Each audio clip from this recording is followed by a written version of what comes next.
Hey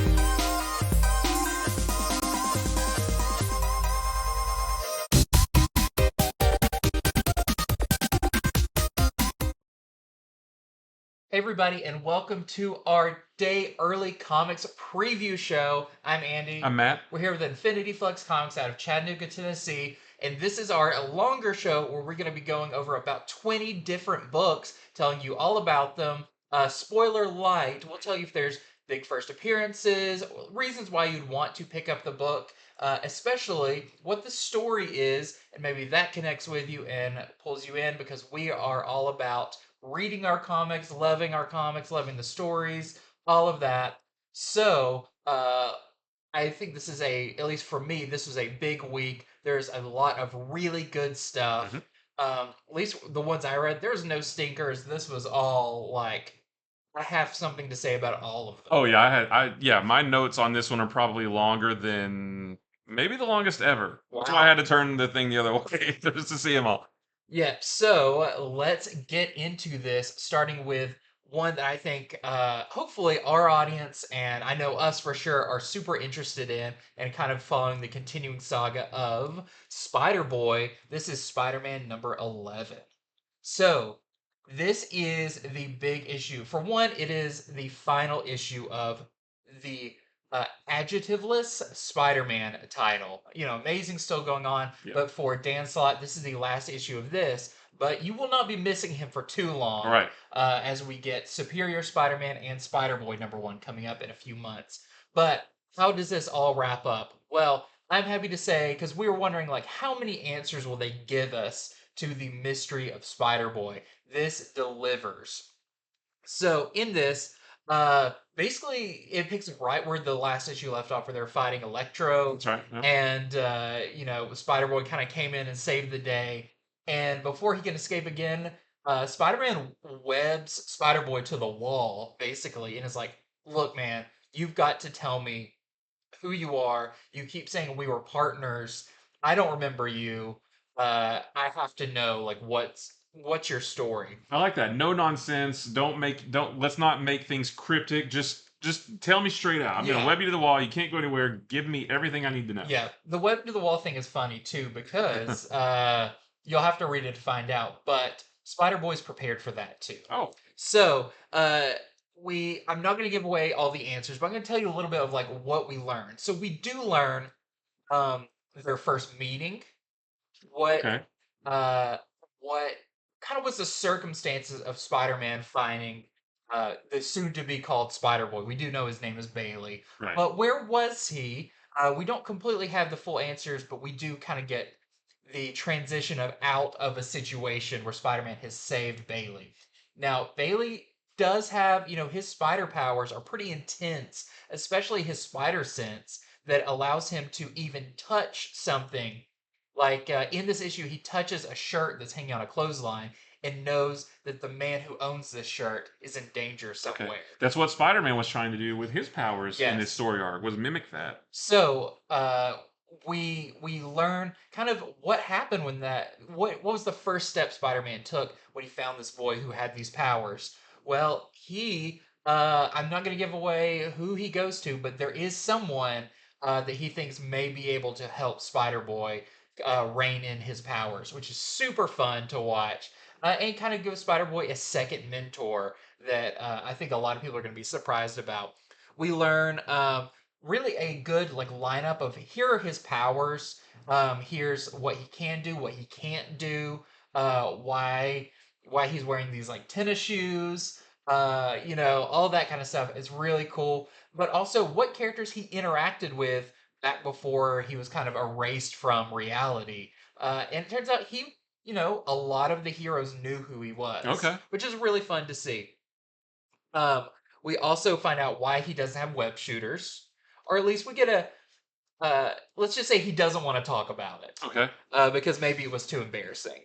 And we do get, kind of a lead into his own series, plus some hints about like what that's going to be about, and some other spider-related titles that could be spinning out of this. So uh, I'm really excited for people to read this. I can't wait till Spider-Boy number 1, where we can talk more openly about it. I don't want to give away because this is just too much fun. Yeah. But just know a lot of your questions are answered, and I think they are really well answered, really fun, and it just makes me excited to read Spider Boy's further adventures. I know Dan Slott said as long as he's writing comics, he wants to write this character, and I'm on board. I I'm think this is I'm great. I am on the Spider Boy train. Yeah. I gotta ride that thing till the wheels fall off. You know, like Yes. I'm gonna all the covers, everything. Yeah, and I think the biggest thing in this, and it's a question you had, is like, why? Apparently, Spider Boy was Spider Man's partner before he forgot him. Right. Will he allow that again? And what was the cause of him before changing his mind about it? We find out what that incident Okay. was. That's what I was wondering. Is like what I'm sure Spider-Man had the same attitude about it beforehand. Something must have happened to where he said, "Okay, I'll take you on." Will that happen again, and will that make Spider-Man change his mind again? That's what I want to Yes. know. So, that question and many more answered in Spider Man number 11. So, got some variant covers for this as well. Our variant cover, we have the Vecchio variant, and that is your interior artist on the book. Nice. So, very cool. All right, well, I'm going to start. I'm going to go rogue a little bit. Uh-oh. And my first issue is actually not going to be a first issue like it normally is. It's actually going to be a last issue, Daredevil number 14. This is the end of Chip Zdarsky's epic run on Daredevil over the last 4 years. Of course, it was broken up into two different series, but he has had one awesome run on Daredevil, and it's coming to an end with this issue. So if you're looking to jump on Daredevil, wait till next month when the new series comes out. Don't start with this one. But I wanted to talk about this because this run of Daredevil has been so good. It started back in 2019. Again, broken up over two series, but still, They basically it's basically yeah, it's like one big story, and this is the end of it all. This is not a big slam bang action story. That was last issue. This is more of an epilogue, a kind of after the dust settles. Here's where everybody's at. This actually takes place 6 months after the end of the last issue wow. when Matt well I don't want to spoil the last issue either, but Matt went to save Foggy and a whole bunch of other people. They made it out, he didn't. Well, we'll leave it at that. So 6 months later, we do see Foggy. He is in a new partnership with another character that we do know. If you've read the series, you know who it is, but I won't say who. We see Elektra is still defending the streets as Daredevil. She's still wearing her Daredevil garb. And when she first started doing that, she didn't really understand. Like, come on, Matt, why don't you just kill these guys and you won't have to deal with them again? But now we see she understands why Daredevil went about it the way he did. That the criminals need to see him coming, because she says that back in my day, basically, like they never would have seen me. That my blade would have cut into him before they even knew I was there. But Daredevil Matt wanted them to see him so that they would know to never do it again. Like, he's going to scare him straight or whatever. But she says, I understand that now, and that's the approach that she's going to take. All the while, all through the issue, we see Foggy doing his thing, we see Elektra doing her thing, but they keep thinking that they see Matt. Like, just a little bit down the street, they'll see the back of some guy's head who's got red hair and he's got glasses on, and maybe that's him, but then he turns his head, oh, that's not him. Or they might see a guy using a cane, maybe they think that's him. They give me a very Dark Knight Rises vibe where it's like, is that the back of Bruce Wayne's head in this cafe? Yeah, well, it's actually kind of like that. Yeah, Yeah. so they keep thinking they see him. There is a little bit at the end that I don't want to spoil it all. But there are some new questions raised about what is to come for Daredevil. Obviously, we know that he's going to be in the next series that starts next month, so we know he's still going to be around. But there might be a type of new status quo for him, just as there's kind of a new status quo for Foggy and what's going to happen with Elektra. So we still have a lot of questions about that new series. But the end of this does, sort of raise some of those questions. And I'm interested to see how and if they get addressed in the new series. I think they will. But just a very nice end to this phenomenal run of Daredevil. I absolutely loved it. So I highly recommend the whole run to anybody who wants to check out Daredevil. So there's your A cover right there. We have some awesome variants as well. This is the Zdarsky. I think Zdarsky did this himself. Yeah, that is it. And we talked about this. Like, this almost looks like a promo poster for like the finale of a TV series or something. Like, that could have been a Netflix Yeah. promo right there. We also have this Watcher variant, in the blinds that they've been doing. And then we have the 1 in 25 Lionel Francis U variant that we're selling for $20. Very cool and sad to see the run in, Yeah, I love it but so much. I was so sad. I feel like it never stopped being good, and so Right. maybe that's for the best. Like Right. it never decreased. It's just a solid run all Absolutely. the way through. Okay, next up for me, I have first of the Night Terrors of the week. This is Night Terrors Superman #2. So this is the final issue of the Night Terrors Superman 2-issue story. And I gotta say, this was awesome. So I think one of the main reasons I've really enjoyed the Night Terrors Superman is it's written by Joshua Williamson, who is your ongoing Superman writer. So this had the ability to fit within the continuity of Night Terrors, but also the ongoing Superman title. He didn't have to, check with another writer, can Yeah. I do this or whatever. So this actually, it does. It's a Night Terror story, but it does also have pieces that tie in with the main ongoing Superman book. So in this, we do see, Supergirl like kind of broke into Superman's nightmare in the last Mhm. one, bringing a whole host of Supergirl zombies of different forms of her. We see how her nightmare started, so where all those came from, and I'll say that is kind of our first hint at what I'm guessing is part of the big Superman story. So Supergirl is dreaming and she's on Krypton before it's destroyed. Hmm. She's walking in the garden with her father and he's like, I want to show you something. She's like, okay. So he takes her over and kind of like digs up and there's bones. And he's like, I want to teach you about, you know, Krypton's history and how important it is to know the history of where you come from. Well, this is a nightmare, so it turns out those bones were Doomsday. And Oh. Doomsday attacks Supergirl uh, as she realizes, hey, this doesn't feel right. This is not what happened originally. I remember this event, and this wasn't here. Then suddenly the nightmare kind of starts twisting and going crazy. That's when all the other Supergirls come out. But I will say, there's a constant hint of Doomsday uh, through Superman. We are getting the Doomsday special Yeah, I coming was gonna up. say Uh, there's something coming. there's something with Doomsday coming back for Superman Yeah. that I think we are getting little hints of, which is super cool.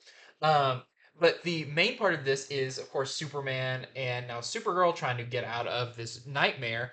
But meanwhile, Aquaman and his family have uh, taken the body of Superman, the sleeping body of Superman, and have keeping him safe because he was falling into the ocean. And we learn uh, like they kind of talk about like, hey, everybody fell asleep but us. They talk to other of their Atlantean friends and stuff all around the globe, and turns out the Aquaman family has been keeping the world safe this whole time, Okay. which is super cool to know. Yeah. Like basically like they're like, oh no, with everyone asleep, like what's gonna happen? Like a bunch of terrible stuff's gonna happen, and essentially Aquaman's like, we got it taken care of. So I love that because I'm a huge Aquaman fan. Good So looking out, Aquaman. I Yeah. love that him and his family have done this, but they don't take Superman back to Atlantis. They take him to Supercore because they think, hey, for Superman, there's probably stuff here that can help him. Yeah. So I'm not going to give away too much about this issue, but I will say um, you do find out why Aquaman and his family were not affected by insomnia. You find out maybe how everyone is going to come out of their sleeping, uh, whatever, I almost said sleeping sickness, but Yeah. their insomnia thing. And there is more stuff in this about what's to come in the big Superman story because maybe when Superman wakes up, there's something else that has woken up to. You'll have to wait and see. But overall, just a great issue. I thought this was great. I can't wait to reread these back to back because it's some really solid Superman Yeah. storytelling in this. So that is Night Terror Superman #2. I wish I kind of like they surprised everybody with the Aquaman part, but this is about 50-50 Superman and Okay. Aquaman, which I loved. So I really hope Joshua Williamson has big plans for Aquaman in the future. It kind of hints at that in this. So that is #2. We've also got this uh Bogdanovan Bogdan Bogdanov. Bogdan Bog, Bogdanov Bogdanov. Yeah. variant, which it kind of shows Superman where he fell into the ocean. Yeah. Really cool.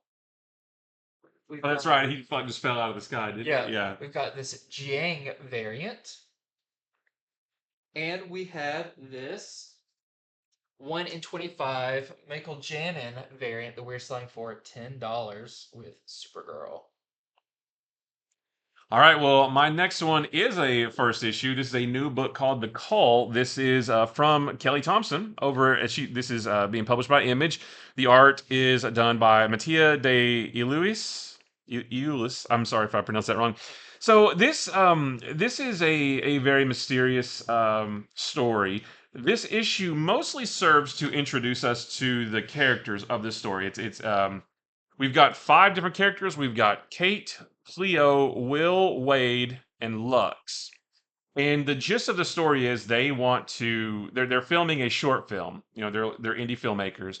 And they go to this cave because that at 3 a.m. they sneak out of their houses at 3 a.m. They meet up at Blackwater Beach because that's where they want to shoot their movie, and they know there's a cave a little ways out there, and that's the backdrop. That's going to be the backdrop for their movie. Um, so, but like I said, most of this is just introducing us to the characters, so we know that Cleo has a brother named Jakey, who Jake, who went missing, and nobody knows where he is. Will and Wade are brother and sister. Kate and Cleo used to be in a relationship, but they broke up, so there's a little something there. Lux comes from an abusive home, so throughout most of this book, we're just getting to learn the characters. Although I will say that when you turn the page to page 2, like page 1 is like this is Blackwater Beach. It's known for that because of the big rocks that cast shadows on the water and makes the water look black. This is the history of this place. You turn the page and it's a double page spread and it gives you an idea about where the story will end up. It's a good storytelling kind of Yeah, hook. I won't tell you what it is, but even though it's not a spoiler because it's the second page, but you turn it and you're like, wait a minute, that's something to see, and then you turn the page again and it goes back to quote unquote normal and starts to introduce you to the characters. So you know where the story is going to go, but you don't know what it is you just saw. You don't know how they're going to get there. But one thing I'll say is that when they find this cave where they want to shoot their movie, they go into it, and they go deeper than they've ever gone into the cave before. And I won't say anymore. I Interesting. won't say any more about their experience in the cave, and that's near the end of the book too. So it's like it kind of ends on a cliffhanger, and you're like, oh shoot, now I gotta wait to what is this? Yeah. But yeah, it's a really strong start. Like I said, where it's introducing us to our characters. It does have that sort of I guess kind of Stranger Things feel in Kind that of it's Goonies, maybe. Goonies, yeah, in that it's a group of kids who are going out to, but it's set in modern day because they have cell phones and stuff. But they're a group of kids that are setting out to do a thing. Kind of made me think of like a modern day like Super 8, like the movie Okay, Super yeah. 8, that kind of thing. Strong start though. I love Kelly Thompson, and this is going to be a great like mystery, kind of one of those like, oh, I got to find out what happens, that kind of thing. So we have our A cover here. We got a bunch of variants as well. We have a Walsh variant right there. We have a wait, is that that's no, that's not upside down. We have a Celis variant. Here is a Sheehan variant. That is Cleo, I Did believe. you learn about the frowny faces on sticky notes? No, but we see her putting frowny faces on like these little red flags that you can like stick in the Okay. ground. But I don't know what they're for yet. So more to come on that. Here is the Chakotay variant. And then we have a 1 in 10 McLaren variant that we're selling for $10. And then we have a 125 Ruan variant that we're selling for $25. Very cool. Yeah. Okay, I was about to say I love those like I don't know mystery comics where not everything we don't know everything when it starts, Yeah. and so as you read it, you kind of get to uncover the mystery. I just there needs to always be one of those going on. I Yeah. always like stories like Yeah, this is going to be the next one to watch, I think. so. For me, I've got Uncanny Avengers, but wait, before we get to that, I do want to point you to. I can't click on it with my left hand. infinityflux.net. Easy transition. So, infinityflux.net, you can go and you can buy any of these comics that we are talking about today. You can pre-order comics. Everything you pre-order, you get 10% off of. You can subscribe to comics, make us your local comic book store. We mail them out. Just great time overall. Yep. And if you use promo code I love Flux, that's how fancy our graphics are here. You can get an additional 10% off your order. It is one use per customer, but it doesn't expire. So if you want to wait until the big book comes out that you're wanting to get, then use that promo code and get an additional 10% off. We are high tech here. That was just a flawless ad spot. That's right.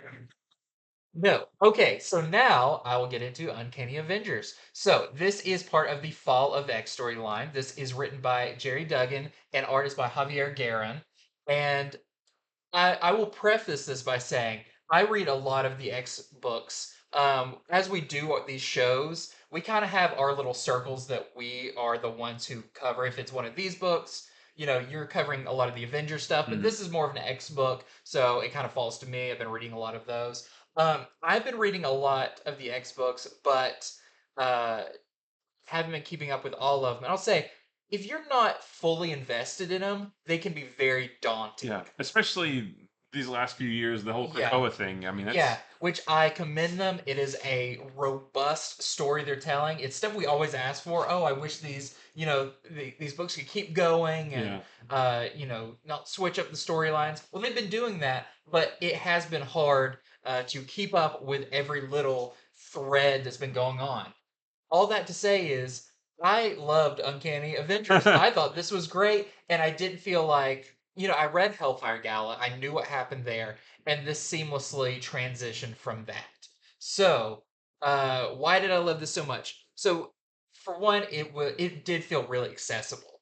If you read the Hellfire Gala, haven't had to have read like every ongoing title, which I thought was really good. The other thing you do need to have read, or at least it encourages you to read, is the Uncanny Avengers or the Avengers Free Comic Book Day book. right. Yeah, that would help a That is lot. a big part of this. So in this, Modoc and Doctor Stasis, who is a clone of Mister Sinister, it begins with them where they have somebody kind of in a dark like facility somewhere where it's only them in there with only the light of that pod. There's someone in there that it seems like they're resurrecting to some extent, not like how the X-Men have been resurrecting people from the dead. We don't know if maybe this character we don't. I'll say we don't know who this character is, but it's a very intriguing thing when they come to this person and tell them while they're in the pod, here's what's been going on with the mutants, and we think uh, you need to be on our side for this. And that is where we learn kind of where that Captain Krakoa from the Free Comic Book Day book, Captain Krakoa, Captain Krakoa. Captain Krakoa, Captain Krakoa. Captain Krakoa was Cyclops's alternate personality for a while, but we saw in the Free Comic Book Day that Captain Krakoa broke into one of the X-Men's main hangouts, one of their main bases, and destroyed it. And so that is where we learn But we don't know who it is. when we don't know who it is. And that is one of the reasons I love this. I love this mystery setup because the whole time I'm thinking, who is this person? Yeah. Really cool. There's some hints, but I feel like none of them gave me enough information. But that's a good thing. Yeah. I like that it's not immediately revealed. Now, the other thing that's going on in this is since the Hellfire Gala, where it appeared that the mutants were responsible for the deaths of a lot of humans who were attending the Hellfire Gala, the world once again has turned against mutants. Yes. Including like the medicine that they supposedly had uh, fired, and now everyone who took it either died or got sick, or it's just not looking good for the mutants because of some clever switcheroos that the villains have done, that Orcus has done. Um, so in this, as these mutants are being kind of corralled by Orcus, the big villains of the story, um, there are mutant kind of liberators that are freeing them. And so we see characters like Psylocke and Penance, a lot of characters you see on the cover who are saving these people. But Captain America steps in a very cool way and is basically like, hey, the world needs to see the unity team again of heroes that they trust and mutants working together for the greater good. And so Captain America is going to be putting together a team of mutants and uh, kind of your classic heroes, even though Deadpool's a little bit on the edge of Hmm. the mutant line and everything. And they're going to do that to kind of maybe reassure people and to help mutant kind out. Um, but mainly, what this is going to end up being is Captain Krakoa has also been putting together a team, and it's going to be Captain America versus Captain Krakoa. And who is he? We don't know yet, but this is full of action. It's full of mystery. Um, it feels like really great Avengers stories where Captain America's throwing his shield, bouncing it off of people. Uh, Classic X-Men stories where they're all using their powers, working together. Just overall, it was a really good start to this very intriguing story that does feel like this is kind of, if you want to know where the main uh, line of story is going to be, it feels like this is a contender for that, big through line for Yeah. all of the Fall of X books. So much more happens in this that I didn't even get into. Just the team, just everything cool going on in this. So I recommend this. Even if you haven't been following all the X books, you can get this and get caught up pretty fast on what's going on. So that is Uncanny Avengers #1. Of course, we got a bunch of variants for this one. So we've got the Greg Land variant. And I guess if you're looking for the next place to find Kamala Khan in her X-Men uniform, this might be a place to look for Is it. she in it or Yes, she's in it. okay? How much can I tease some of Well, you? I've been like, I was like, I didn't know if it maybe was a cover. Like she's on the cover, but she's not in it. no, Kamala is in this Okay. as an X-Men. Oh, We've got our George Perez Captain America cover. nice. Very cool. We've got our Romney Jones Miss Minutes cover. We've got our Alex Ross. This is a connecting variant. We've got our Alex Ross I, connecting but they variant, don't but they connect with each don't other. connect. Yeah. From what I can tell, Cyclops is shooting the Avengers. they're shooting all the Avengers. And that is all that I've got for Uncanny Avengers. Well, you did such a good job explaining the new status quo of the X-Men and how everybody's mad at mutants now. I'm going rogue, and I'm going to change up the order of my comics again. I try not to do like we try not to like do all Marvel and Yeah. RVC together, but I was going to talk about Harley Quinn. I want to keep riding that train though that you set Right up that from wave. yeah, and I want to talk about Alpha Flight because this is also part of the Fall of X, and the so mutants are they're mutants are seen again as a threat because of all the stuff in the Fall of X and the Hellfire Gala, that kind of thing. um, they have been banned, I guess, in Canada too. So America's not the only place in this story. They are also banned in Canada. So what happens here is that they have the Canadian government has reinstated the Alpha Flight program. So like the old school, Alpha Flight, the team from back in the day. But they've only brought together the non-mutant members. So we have on the cover here Guardian, Puck, and Shaman and Snowbird. They have been reassembled to hunt down mutants. To because they're supposed. I guess they're all supposed to be locked up, right? I mean, Yeah. that's the new status quo for mutants. They Department H is also working on a Bot Sentinel program, which is a fleet of smaller, faster, more agile Sentinels. They make a point of saying this Sentinel can walk through a door instead of having to Okay. smash down a wall or something like that. And they can track mutants everywhere, and they're controlled by I forgot his name. Shoot, but there's a guy, and he's been in the comics before. And he can put on a thing and like control them if they get out of control or whatever. So they get word that there is a mutant in Saskatoon. So this is very Canadian, but there's a mutant in Saskatoon that the Alpha Flight needs to go apprehend. So they go out to get him, but they are intercepted by the other members or former members of Alpha Flight who are mutants. So there's North Star, there's Aurora, there's Fang who is Dawkin, but he's adopted a new costume and a new name, and Nemesis. I don't know as much about Nemesis. Key Collector actually said it might be a new Nemesis, but Okay. I can't You speak to don't know the that. old one, Yeah, I so. don't know the older needs. So you have like current members of Alpha Flight who aren't mutants fighting against former members of Alpha Flight who are mutants. They all used to be teammates together, but now they're fighting. There's also this subplot going on where Orcus is trying to track down a mutant named Feedback, who has been in the comics before, who used to be a member of Alpha Flight. There's a data page that shows like an old image of him. So I'm not really sure where that's going because they're just hunting him right now. He's sort of on the run. I won't spoil the ending, but the ending was really interesting. Something I didn't see coming, and something that I thought made this really interesting. You gave it a little bit more depth than, oh, you've got this group of heroes who believe one thing versus this group who believe something else.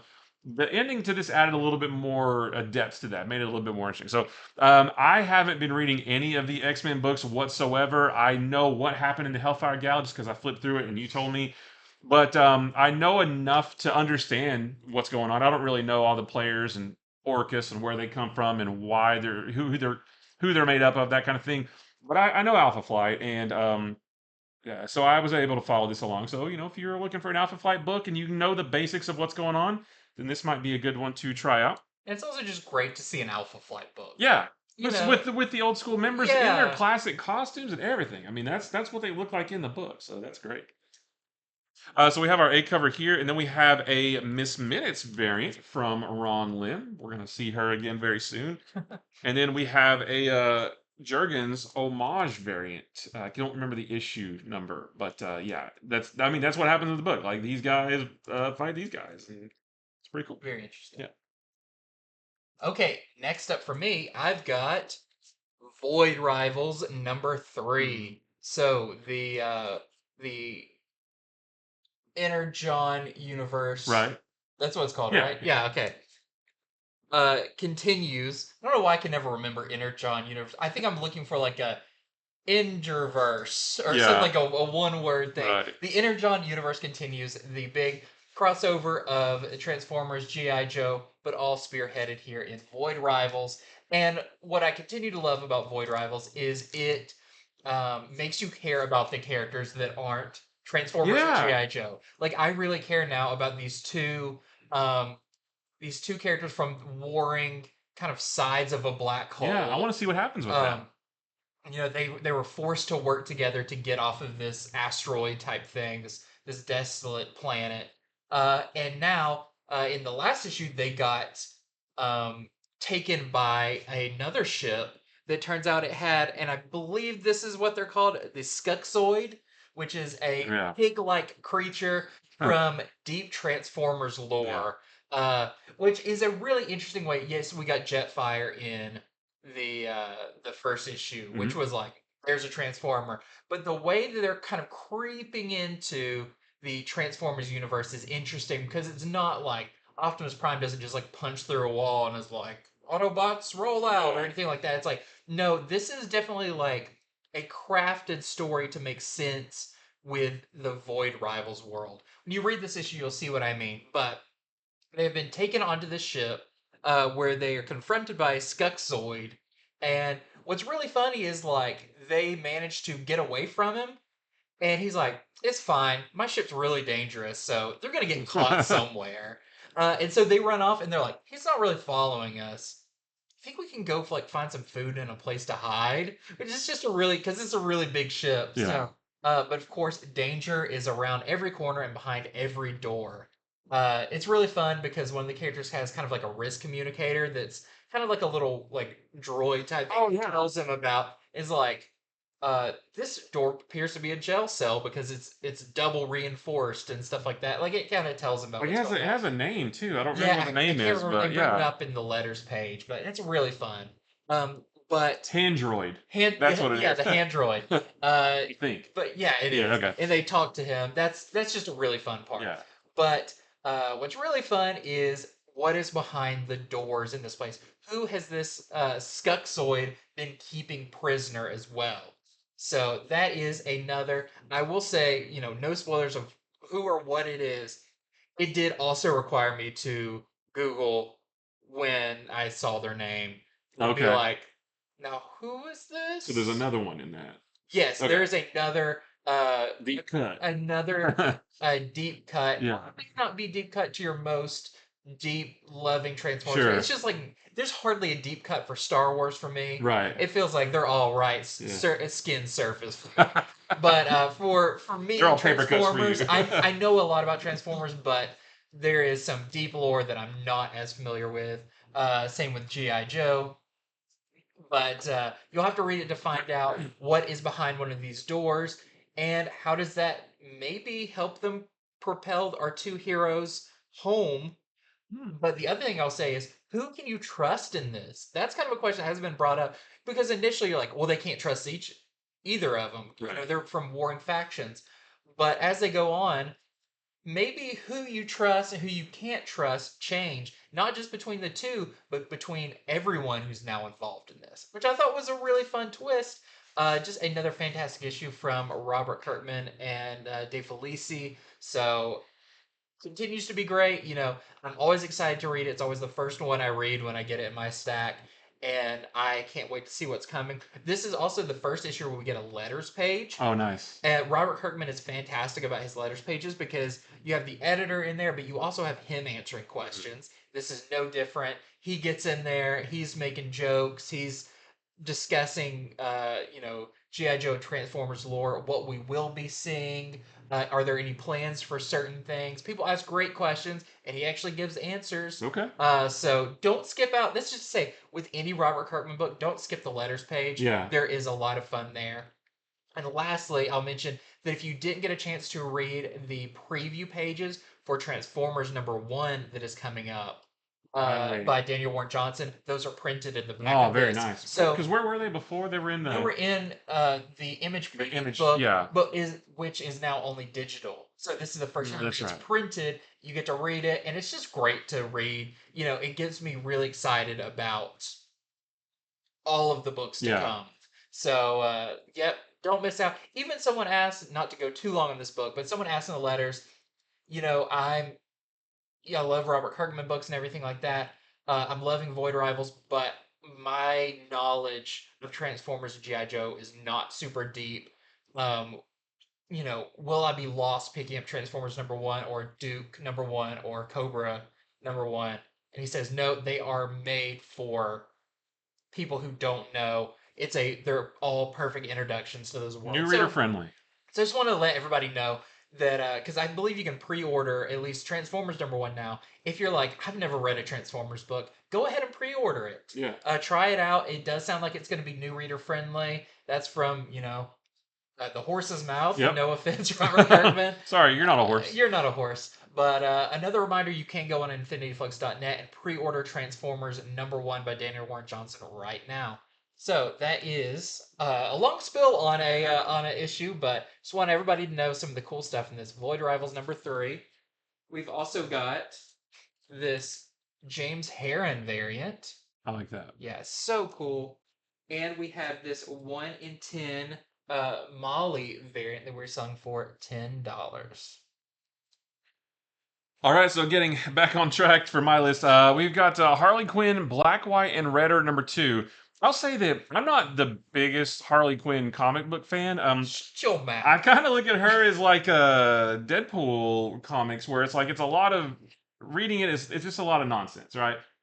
There has This, to be certain writers that can tame those yeah, characters yeah, into, like Paul Dini writing Harley Quinn is fantastic yeah, because he's got a voice for it, and it can veer off into annoying on yeah. occasions. I mean, I like the character, but I don't really read too many of the comics because it's just like, oh gosh, there's just so much silliness. This issue was fantastic. There's three stories in this. It's an anthology book, just like all the other Black, White, and Red, or Black, White, and Blood, and Black, White, and whatever books are. There's three stories in this. The first two, especially, I audibly laughed out loud several times at both of them. This was such an enjoyable read. All three stories.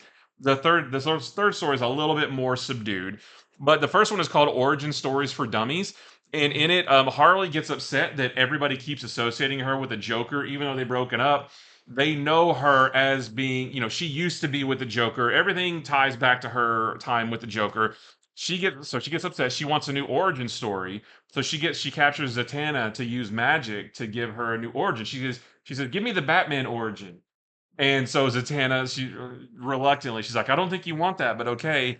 So she uses some magic, and then Harley Quinn's all of a sudden in like a Batman type cape and cowl and everything, and she's like, "Yeah, they respect me now. They fear me." She's like, but she's like, "Why am I always itchy? And why do I feel so depressed all the time?" And she goes into this bar, and the goons there still associate her with Joker. She's like, "That didn't work. Zatanna, try Superman." And she's like, "I'm all powerful now," but then they still associate her with the Joker. And it's just a loop like that. She's like, "Try Wonder Woman, try Green Lantern." She's like, "All right, Zatanna, none of this is working. Your choice." So she picks Aquaman, and of course Harley just doesn't like that at all. She's like, "This isn't fun." But it's funny to see Harley Quinn kind of like done in the style of these different heroes. So that's really fun. The second one was really funny too. It's our first appearance of the Legion of Dominals.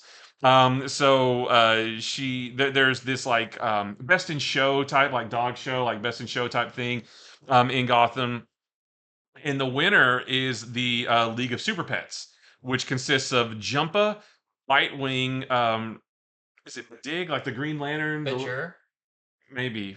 I think it's just B apostrophe DG, but yeah, that sounds Oh, closer. Or maybe it's a different character. And then there's Crypto, and then Bat Cow. nice. They're about to give the award to Robin as their human representative, but then Harley busts in and says, "Wait a minute, my animals can do anything that these can." She says, "Here's the Legion of Dominals," and it's we meet. There's Bud and Lou, which are her two hyenas. Hmm. There's also the Squiddler, which is a squid but with a little Riddler hat. There is Bark Side, which is like a little bulldog, but with like a cracked, like dark side face, which is hilarious. There's Dexstar, the Red Lantern Love Death cat, Star.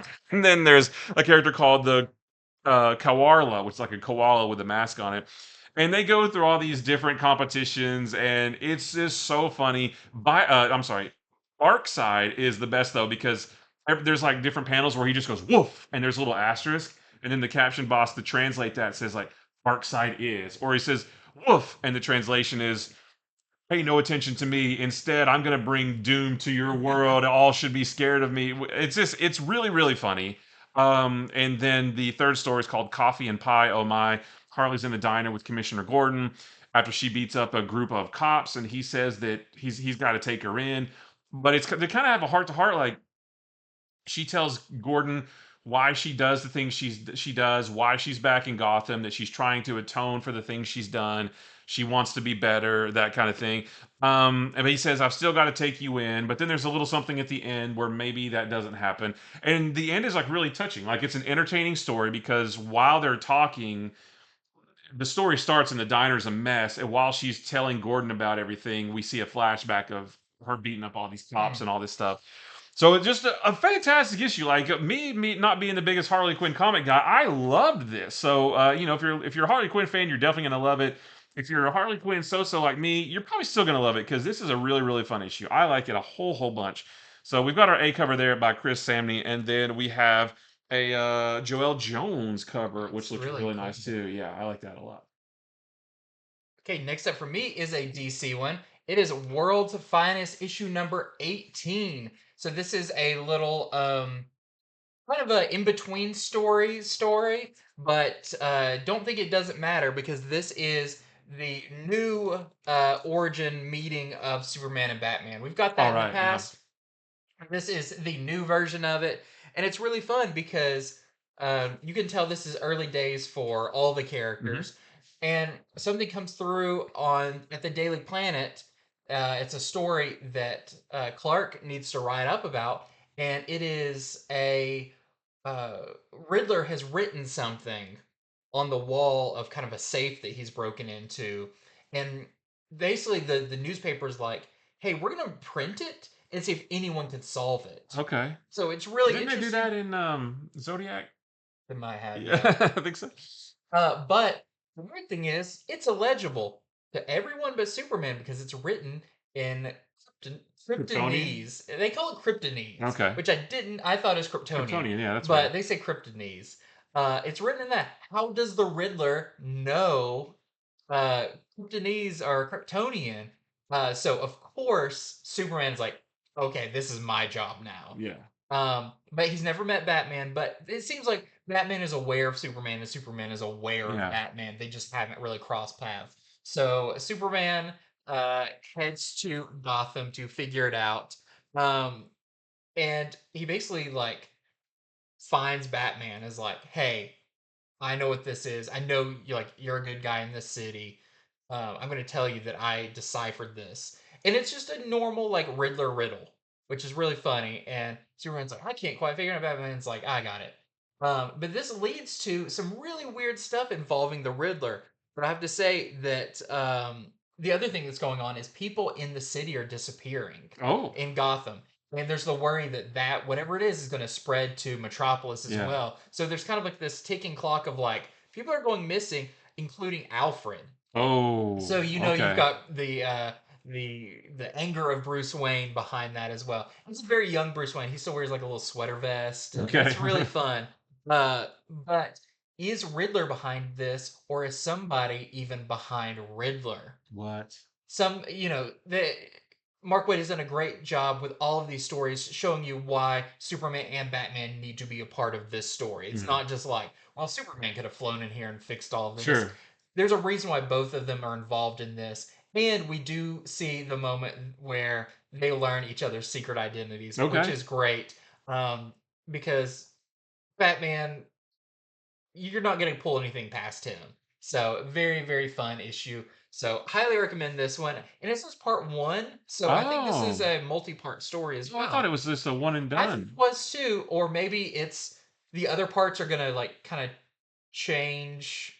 The story's gonna this maybe kicks off a bigger Okay. story, Huh. something like that. But it is not resolved in this issue. Okay. So you'll have to find out who is behind all of this, what's up with Riddler, all of that in World's Finest. We've got some variants for this. First off, we have this really awesome foil Dan Uh, Mora variant.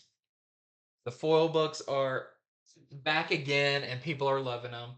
We've got this Robertson variant, and we've got this colon 1 in 25 colon variant that we're selling for $10. so nothing about a cruise ship? No cruise ship No is cruise ship. involved. I love that I story. love that story, but I think you'll like this one as You well. know, Clark decides to go on a cruise ship at the same time Bruce does. What a coincidence! And they get stuck in the same room together. How Mhm. weird! I love that story. That's great. All right, so I've got a Night Terrors book. This is Night Terrors Nightwing #2. We're starting to wrap up. We mentioned before we started recording, we're 2 weeks away from the end of Night Terrors. Like the Yeah. last issue, the Night Terrors Nights End is coming out in 2 weeks. So we're wrapping up these 2 issue miniseries. This one's Nightwing. In this one, he is still in Arkham, just as he was in the last issue. Of course, this all in the Nightmare realm. But he's still in Arkham. Scarecrow is still his cellmate. But now Barbara Gordon is trapped in there as well, and she looks like this. Like she is, half machine, half woman. She's all like cyborged out pretty much. And it's funny because the inmates in this look weird too. So like Killer Croc's Killer Croc's head looks like a purse. Like Okay. alligator skin. Okay. Catwoman's head looks like an actual cat, and Solomon Grundy has a baby's head, which is funny. Because he's big and bulky. He goes, Solomon, or you're born on a Monday, but he's got this little tiny baby head. So Nightwing is attempting an escape with the help of Scarecrow, but before they can get out, they have to go save Barbara. And the Batgirls, Cassandra Cain and Stephanie Brown show up too to help out. Again, all in the Nightmare realm. So they got to save Barbara first, which they do, and they manage to get out. But the Scarecrow is unable to escape. And when Nightwing escapes Arkham, that's when he wakes up. And it's not, like we said before, it's not really a spoiler to say that they wake up because that's just the obvious thing. Night Terrors isn't over just because they wake up. There's more story to tell. What's interesting though is when he wakes up, everybody's done this before where it's like, oh, I want to see what happens in that dream, and they try to hurry and go back to sleep before the dream like leaves it.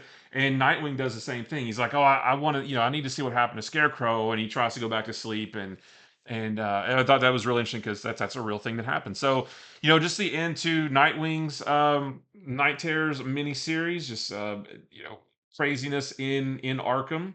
with a weird looking barber right there. So we've got our A cover right there, and then we have a few variants. This is a really creepy Alexander variant, which Two-Face is not in the book, so or maybe he's like in the background in a cafeteria scene.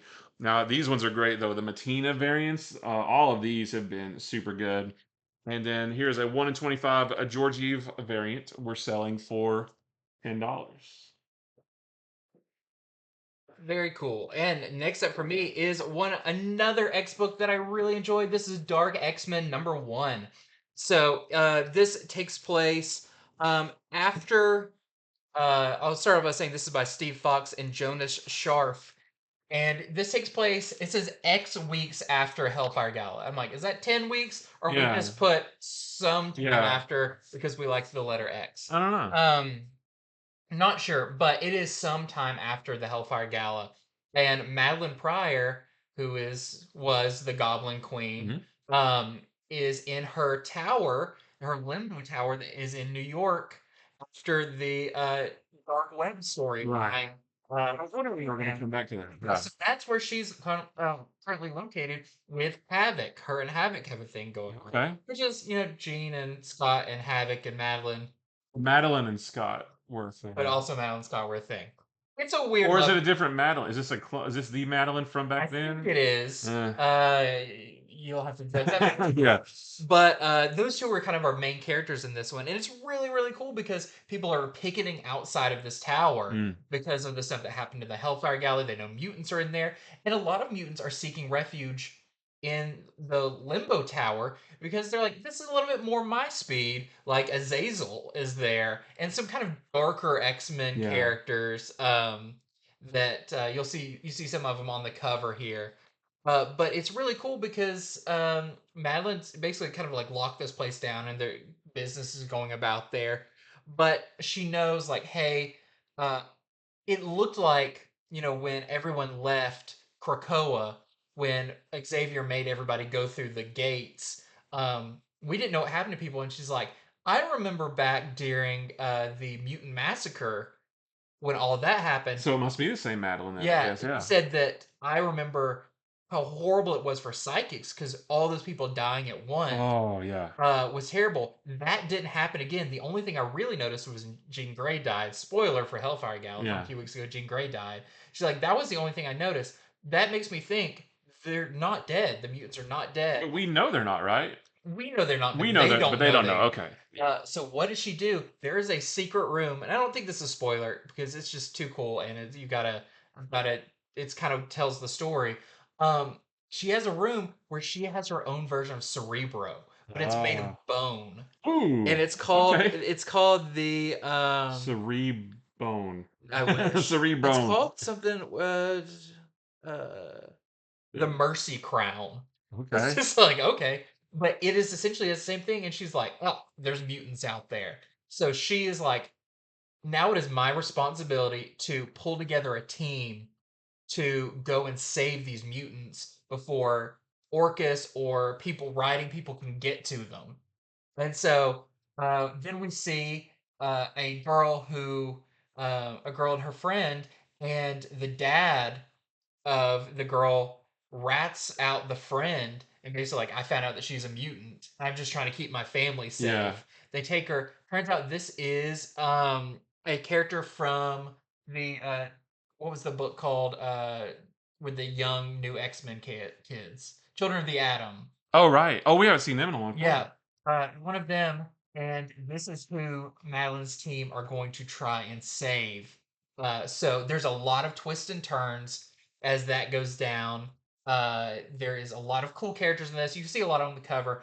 I love Gambit is in this, and Archangel is in this. Havoc, uh, even the Cyborg Is his Wolverine. name Albert? Albert Yeah. is in this. Just really, really cool stuff. This kind of extraction mission they do. But I will say there are at least maybe two major deaths. And used to that was like, they're X-Men, they'll bring them back. But at this time, I don't know if they have the technology to do that. Yeah, I And they're pretty like main character deaths okay. that Huh. we'll have to see what happens with those. But the other thing I thought was really cool is I didn't realize there's two stories in this. The backup story is a little bit more humorous, and it's from Havoc's point of view, as he's kind of a normal guy in this very hell themed tower. Right. Uh, and it begins with him and Jennifer Walters, She Hulk, talking about the legal situation of this Oh, that's tower. I love anytime She-Hulk pops Yeah, up. especially when she's a lawyer. It's Exactly. so fun. Yeah. But this is like, how does Havoc fit into this place? And seeing like his relationship with Madeline and how it's like he actually fits in here really well and he enjoys it. So it's kind of funny. Just his day-to-day stuff dealing with demons Yeah. and all of that, dealing with all these other X-Men people. But the other thing I will mention is Madeline confronts Chasm in this. So Ben Oh, Riley is in what? this, and she Ooh. goes to see him in his prison that's in this limbo tower. So much happens in this. I'm like, Yeah. this is a super important book. So my two big X recommendations this week are Dark X Men and Uncanny Avengers. Both of them have really big story things that happen Yeah. in them. So really recommend Dark X Men. And I'll tell you the other reasons you should get it because it has this awesome Adam Hughes cover Oh. and this is where we're getting our next Alex Ross connecting variant. This is one of my favorite pieces because I love Rogue and Gambit and Colossus and Psylocke all on one cover. One of my favorite classic parts of the Jim Lee cover as well. And we have a 1 in 25 LaRocca variant that we are selling for $12. That's something I forgot to mention when I was talking about Alpha Flight is that sounds like the same thing that the mutant members of Alpha Flight were doing is they were trying to rescue a mutant. Yeah. And what they're trying to do is because they don't have the portals Yeah. anymore, they are trying to get all of the mutants that they can together on one big ship so they can head off to Mars. Yeah. And they said we can't get through a portal because they don't exist anymore. We can only so and we only for some reason they can only do like one trip, so we got to get as many together as we can, get them all in one big clump, and then head off to Mars. So it sounds like I mean kind of the same thing. You know, they're trying to rescue mutants Yeah. too, and you said the Dark X Men are trying to go out and save mutants that are being Yeah. hunted. Same, yeah, that's awesome. I mean, it's really cool. Like, I'm not a current X Men guy, but I really like the synergy amongst all Yeah. these books right now. Like, there is one status quo, and you know everything's Mhm. adhering to that. All right, so next for me is What If Dark Moon Knight. So this is continuing the What If Dark series of one shots. In this one, basically, what if Moon Knight was killed by Bushmen? So what I liked about this is at the very beginning, like you know, there's usually like a little blurb that tells you like, you know, Mark Spector was saved by Khonshu and give you a little origin. The last line of that says the events of this story deviate from Mark Spector Moon Knight number 3. So that's the series it started like late 80s, early 90s. So you know exactly like if you want to That's see cool. how it actually went, you know which issue to go to, and it shows it in the back as well. In that issue, he goes to the nation of Barunda to rescue Marlene from Bushman, and he succeeds in that in the original story. In this story, he doesn't. He goes to rescue her, and Bushman kills him, kills Moon Knight, but Marlene is able to get away with the help of Frenchie.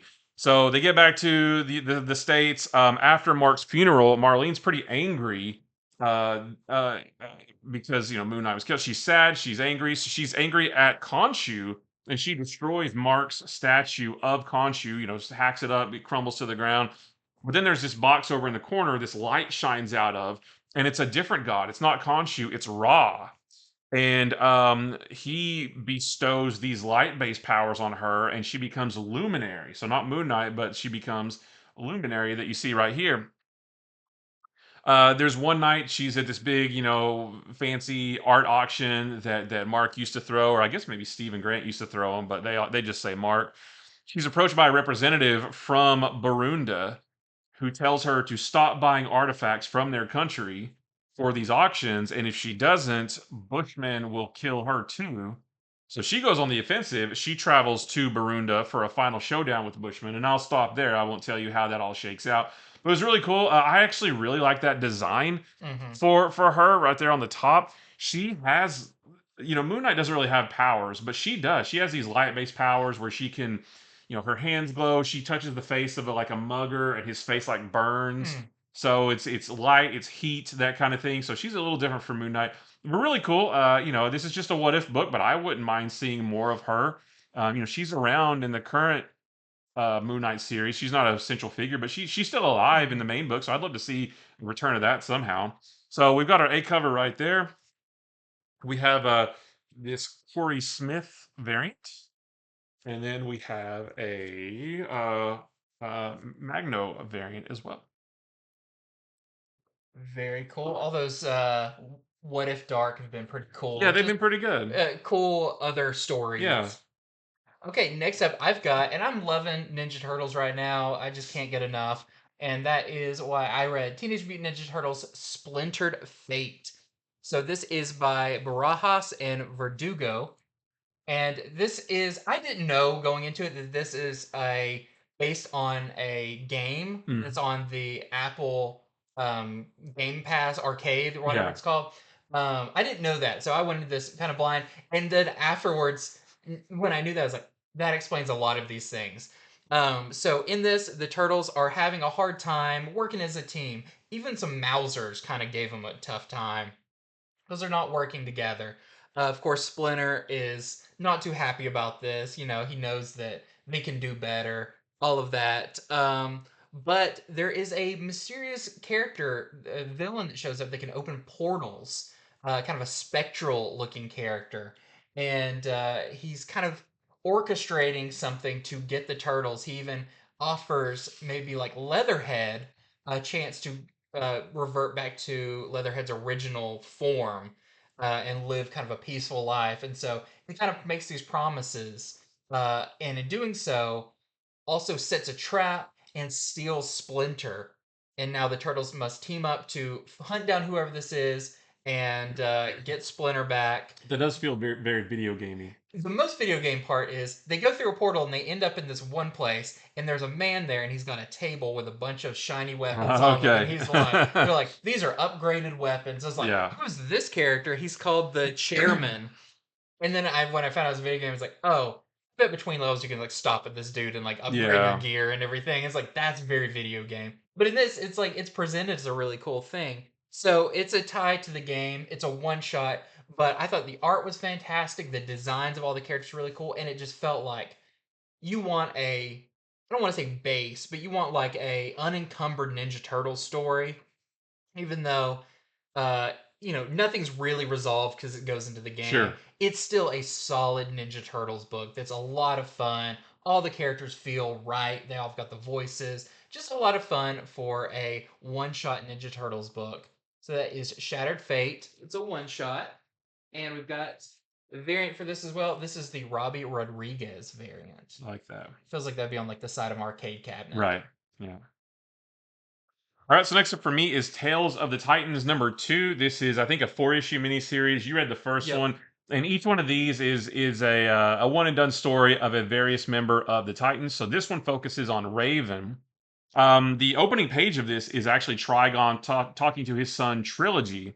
Trilogy wants to stand by at Trigon's side, be like his right hand man, and Trigon says, "Well, in order to do that, you need a son of your own." So basically, Trigon is out to get a grandchild for himself.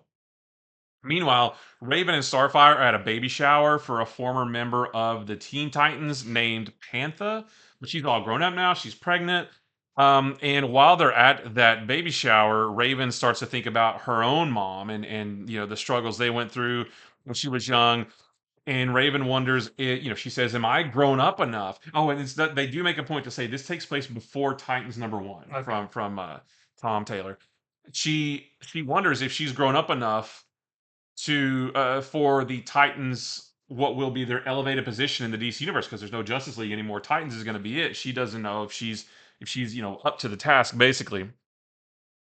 So she goes to the church that her mom used to go to, and while she's there, she is greeted by this angel-like being named Amadeus. And he tells her all about Trigon's plan to essentially get a grandchild. He tells her about Trigon's cult that they've encountered before. How they plan to get this child. He says that she needs to infiltrate that cult, but she says if I do that, they'll detect me because I'm a daughter of Trigon. He says, "Well, I've got this special box. you can basically put your powers into this special box, and then that way you'll be just human, and then they won't detect you. So she reluctantly does that, and she does infiltrate the cult. There's a woman there named Eden who is the one who's pregnant with the baby that Trigon's trying to get. She does convince Eden not to go through it, and then, this all leads to a confrontation with Trilogy, who is essentially her brother, right? Because he's a son of Trigon. And I won't say how that all shakes out, but if you're a fan of Raven, like this would be a good one to check out. Or if you like the new Titan series, this kind of not really leads into it, but it does take place a little bit before because again, she's wondering about her place on this team that is going to be now the premier team in the DC universe. So just a really good book about Raven. I thought it was really interesting. We've got our A cover right there, and then we have this really super cool Chris Samney foil variant. Feels like that should have been a Uh, variant to yeah, Titans it's a number World's one. Finest but when I saw it, I was like, why is that in here? Because we're not talking about World's Finest Teen Titans, but no, this is Tales of the Titan variant. Very cool.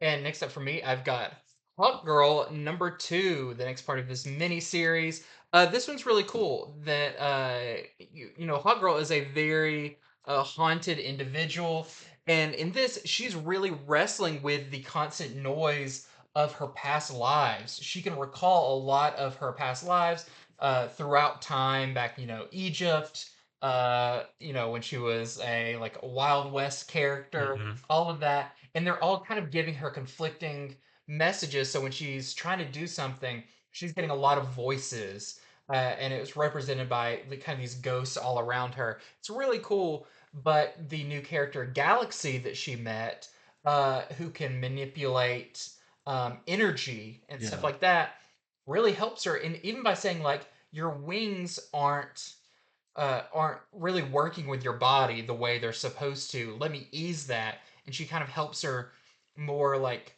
form a connection with the nymph metal that Hawkgirl is using. So that's really cool. This is a lot about Hawkgirl kind of uh, uh, trying to find herself now that she's not on the Justice League. All of that.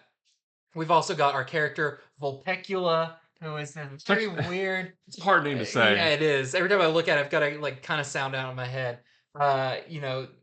Galaxy takes Hot Girl out to a party, but it is crashed by Vulpecula, and it's going to require. And it sounds like Vulpecula has a tie with the Nymph Metal as well, uh, and maybe is from a place where there's a lot of it. So it's a Oh, really okay. cool idea, but just another great issue of Hot Girl. I will say it's about 50% Hot Girl and 50% Galaxy. So if you like that character, you do get a lot of Yeah, Galaxy in this as well, because the writer is the one who created that that's right. character. So that is Hot Girl number two, and we've had variants, but we have sold out of them. So just the one cover to show you. All right, so next for me is not that one. This one, Death of the Venomverse, number 2. So this does feature the first full appearance of the Symbiote 6, as well as the first appearance of Kid Venom, not Venom Boy, as Key Collector states. Although I'm pretty sure they got that from this solicitation. I'm Right. pretty sure this solicitation said Venom Boy at one point, but his name is actually Kid Venom. It's right there on the cover. This is just continuing the story of the Carnage symbiote without a human host traversing the multiverse. At the end of last issue, he was going to take on the Symbiote Six, which was the Sinister Six, but they're all venomized. So we get that big fight in there. But he also has to take on, while he's fighting them, the I call them the Agents Venom, not Agent Venom, but because there's multiple like Agent Venom looking characters from Earth 1051. I think there's like a Black Cat, there's a Hawkeye, there was a Spider-Man. I don't know if he got killed maybe last issue. I'm not sure, but there's a whole bunch of different Venomized characters from another Earth who look like Agent Venom, with the collar and the weapons and all that stuff. So they're all fighting, and they are able to injure Carnage. He's getting powerful because with every Venomized character he kills, he absorbs their power. He's getting more and more powerful. But they are able to injure him with sonics, like sonic weapons. So he retreats through a portal. And they know where he's going, and they track him down to this other Earth where and I don't know if this is the first appearance or if he's popped up before, but there's a character named Chaos Engine who looks like a heavy metal rocker. Like he's got, so kind of like Spider Punk is to Spider Man. but like punk rock. Like this is like heavy metal Venom almost. Like long hair. He's got a guitar that's made out of a literal axe. He's got like this leather jacket on, that kind of thing. And I guess he has some kind of sonic powers that Carnage thinks if I kill him, I can absorb his power, and then I become immune to Sonics. That's his goal. That's his short-term goal, is to become immune to Sonic abilities. But the agents Venom get there, and they're able to whisk him away back to their Earth out of the clutches of Carnage.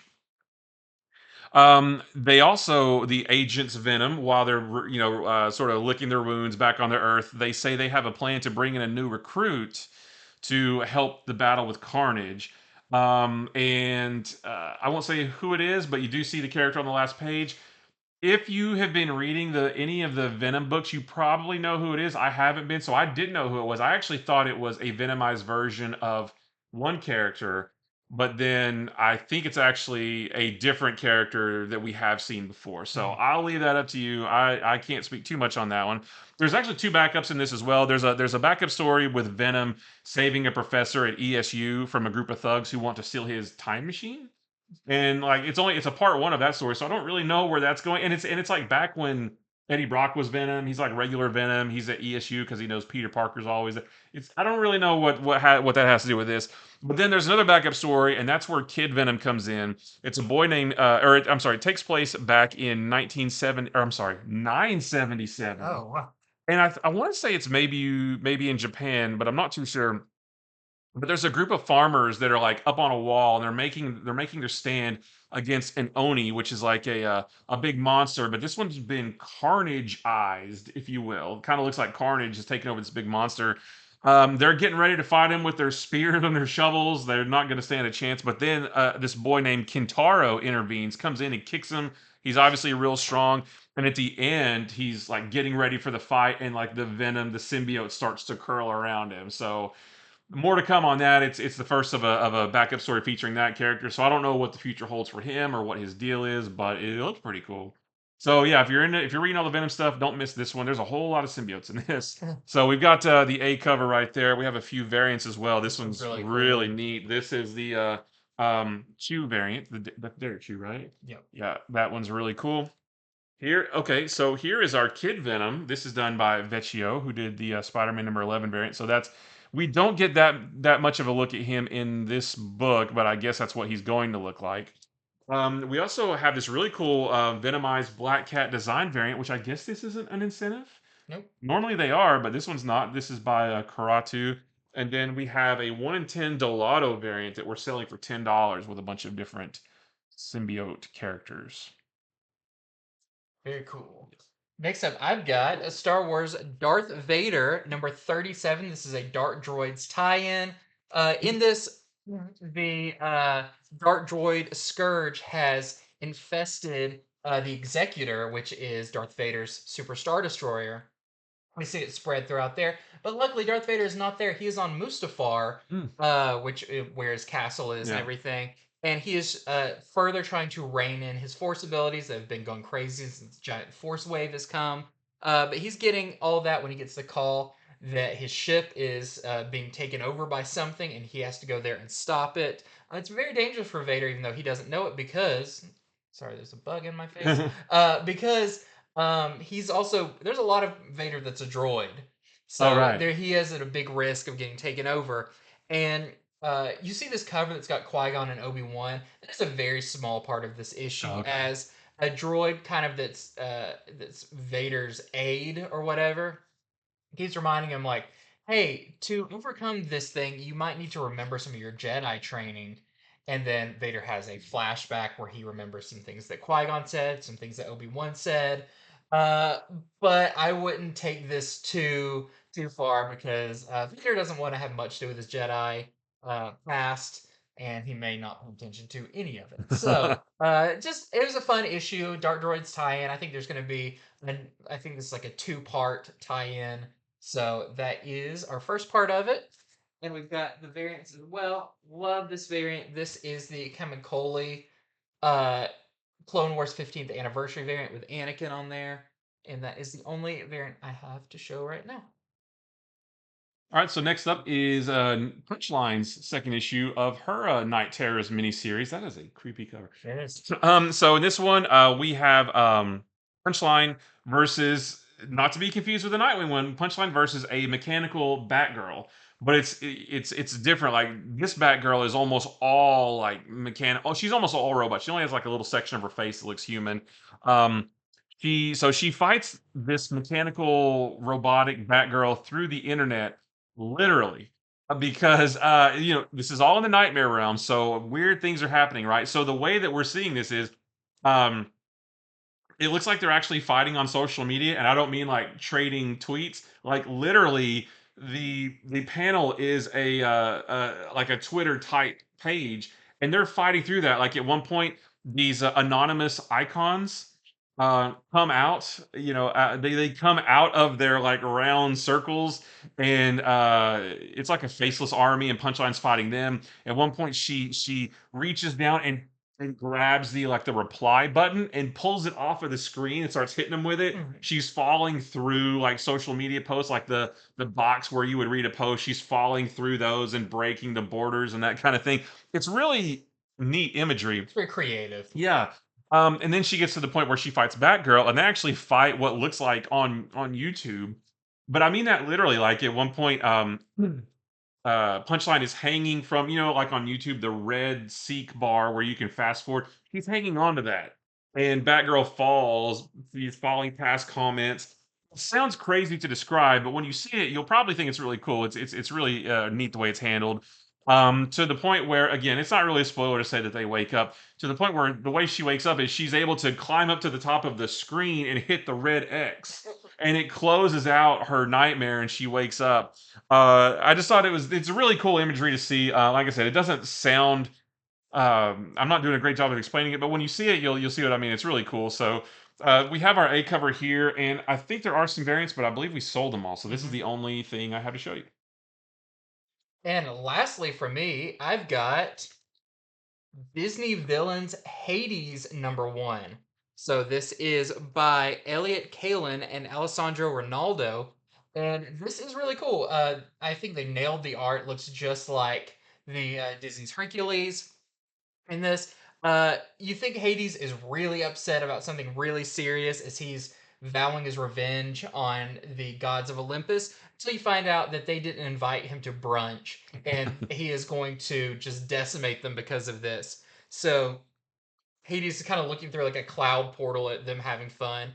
And he goes to the Fates, and the three Fates who have to share the one eye tell him, if you want something really powerful, you need the Golden Fleece. But the Golden Fleece is protected. You're gonna have a hard time getting to it. So you're going to need to put together a team of heroes and characters to help you retrieve it because it'll give you the ability to transform anything. So Hades really likes that, so he's going to pull together this team, and the rest of the issue is kind of introducing you to that team. It's a great part with Medusa. But you find out there's someone else who is also going after the Golden Fleece. So Ooh. just really fun, especially if you're a Greek mythology fan, if you're a fan of Disney's Hercules. It all feels right on point with the voices from the movie. So it's a fun issue. We've got some variants. This is the Tomaselli variant. I think that one's really cool. We've got a blank sketch variant with a nice blue cover. And we have this 1 in 10 Rinaldi variant that we are selling for $10. Oh, wrong one again. My last one is Night Terror's Wonder Woman. This is the wrapping up her Night Terror's miniseries. In this one, she's still just like she was at the end of last issue. She's fighting the nightmarish version of herself. She comes to realize that her nightmare is that she is trying to be this bastion of peace. She wants to instill peace everywhere she goes, but oftentimes the way she accomplishes that peace is through violence, and she's kind of having to wrestle with that. It's mostly just a big fight with her, with Wonder Woman, and the nightmare version of herself. But she is able to win out. She's able to wake up herself and the other members of the Justice League Dark, like Detective Chimp, Constantine. I think. The demon is in there, and Ragman. She's able to wake all of them up right before they meet certain doom, in their own nightmares. So, that sounds kind of plain, but and this one, this is where this one's a little bit different. When they wake up, they go outside and realize that there are lots of nightmarish monsters that have followed them to the real world. So Interesting. now there's all these monsters in the real world that I guess they're going to have to deal with. I guess in the next issue of Night Terrors and then Night Terrors Nights In. I don't think we haven't seen that in too many of these Mm-mm. miniseries, but that seems like a pretty big deal. So yeah, if you're a Wonder Woman fan, which one is it again? Yeah, if you've been reading the first one, don't miss that one. Oh, and we have a couple variants too. We've got our Fumara variant. Nice green color there. This was really Yeah, this disturbing. one's weird. This one's a Decal, or is it Decal variant? Decall. Yeah. Yeah, spider on her. That's creepy. Okay, well, kind of a long show, but we had a Yep. lot to say. There were a lot of really good books this Hmm. week. I'm excited for everybody to go out and read them, talk about them in our comments. We really want you to subscribe. We are so close to We're 2,500. 7 subscribers away Seven from twenty five subscribers. You hundred. could be that one. You You could could be. Yep. become our favorite Yeah. subscriber ever. I'll But say also, it. don't hold out to try to be the 2500th. Yeah, Go ahead and yeah, subscribe. yeah. Go ahead and do it, and don't be a jerk. Do it. What? Uh, well, don't hold out. Right. Oh yeah, Yeah, yeah. Go yeah. ahead and do That's it. kind of a jerk Yeah. move, but yeah. So thank you so much for joining us. Head over to infinityflux.net where you can order these books that we talked about while supplies last. Pre-order upcoming books that are coming up. Make sure to join us on Monday, Wednesday. Wednesday. Today's Monday. Gosh, I can't keep days straight. Wednesday, where we go over our top comics to pre-order in a flash, Mhm. where we're going to show off the earliest you can see some of the most exciting comics that you can pre-order, all that fun stuff. Yep. Thank you so much for joining us, and until next time, Yeah. bye.